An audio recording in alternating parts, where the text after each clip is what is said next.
White cyc studios can be a little tricky, especially when you're shooting cars. Everything reflects, light can spill everywhere, and the room will expose every little mistake you make. Here, let's get into it. I shot the same project 2 years apart in 2 different studios, all with the same common goal. White cyc is about control, not just brightness. First, some coffee. KC Local Blend.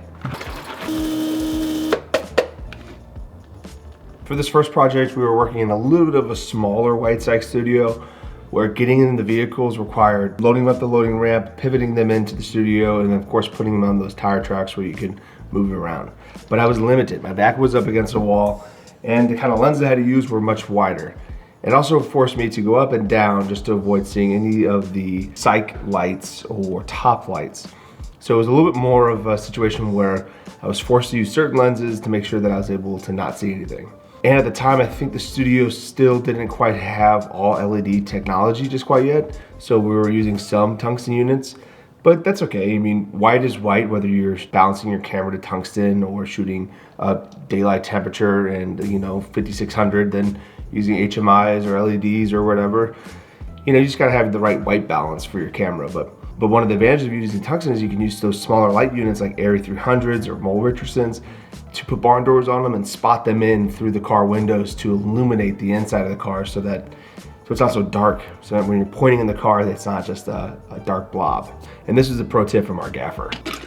Despite what you think, even shooting in a white cyc studio, it's still important to have scout days. I mean, you know what this studio is gonna look like, but it's going there with the gaffer, it's going there with the director, it's knowing, okay, how big are the vehicles we got, how much space we can put them in, how much distance do we have from our key lights to our fill lights to our top lights, what are we gonna build.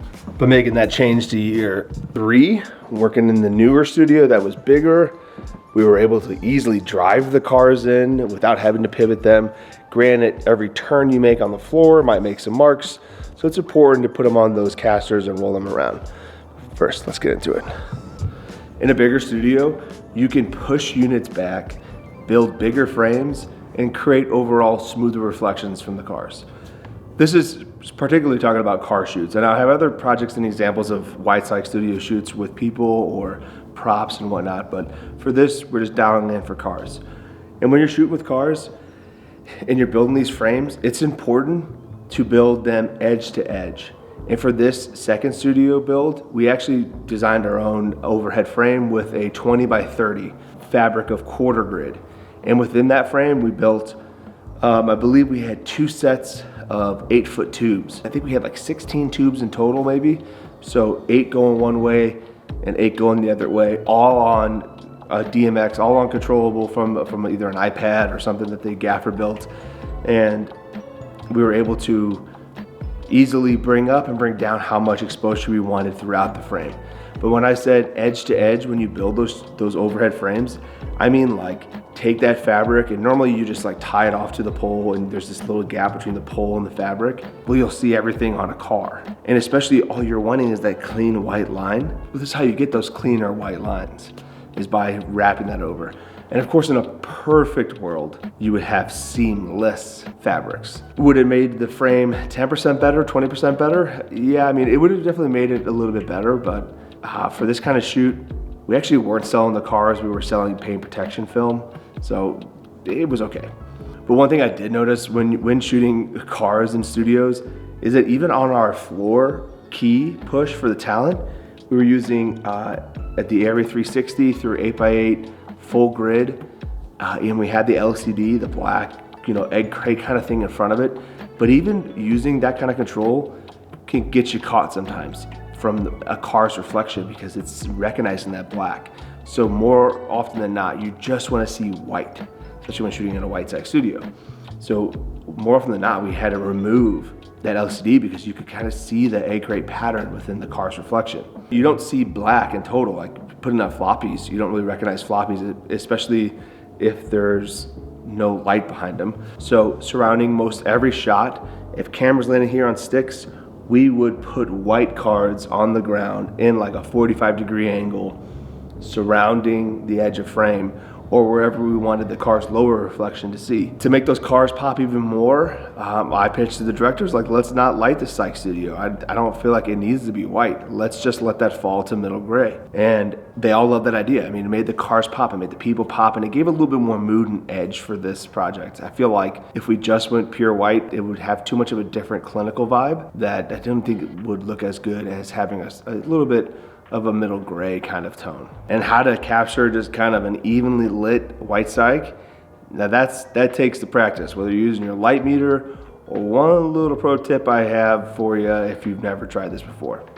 When lighting a white psych studio, I think my easiest tool to keep it even, whether that's pure white or just a middle gray, or maybe you got color going on, is to use your false color on your monitor. Many false colors are set to the airy style, where it's like middle gray for green, where it's skin tones for pink, and then the rest of it, like these weird gray values. I would switch that over to the spectrum, or something where every value is at least separated by 5 to 10% of the IRE value.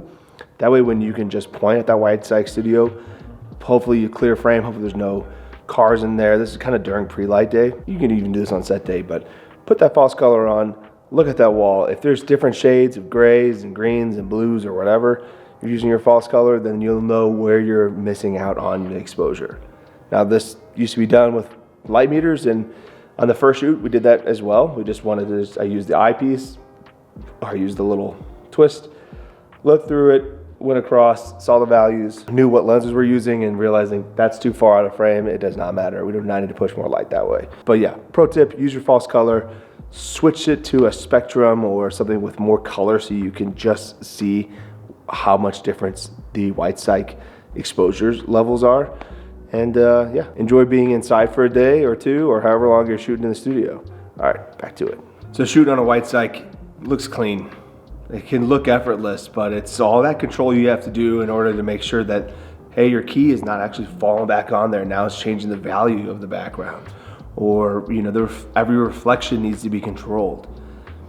It's definitely something where I feel like it's a good test for cinematographers. Everyone in that room is staring and seeing it all happen in play. You know, most white psychs, all crew is nearby. There's no real separation, and the monitors show all. I enjoy shooting on white psychs. I think especially when it's hot summer days in the Midwest, when you get inside that full controlled AC room and you've got, you know, a full day or two of shoots, it's like, okay, this is not bad. You know, everyone else is outside sweating their butt off or something. We shot a whole bunch of different cars, and one of the cars showed the reflection of the key light. And it showed where the key light started and where it ended. But we raised up the frame of the key light so it was edge to edge in that reflection, and then it became even more sourceless.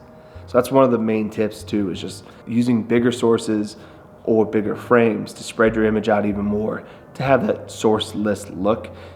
And if you like the sourcey vibe, then go for it. I mean, I know for this one we used the Vortex. I know we used quasars, and we used you know, little LED units inside the cars to make sure we had enough exposure inside the car. One last pro tip, you know, whether you're using tungsten lights to spot through the window and illuminate the car, or just sneaking in LED lights just to give exposure inside the car, it wasn't about seeing a source in there, it was just about feeling the value inside the vehicle, so it's not just a black blob. And that's just one of the pro tips, so I don't mind passing on to you. If you want to see more of this kind of work, you can check out my website at stevencgreenhouse.com. Thanks for watching. Peace.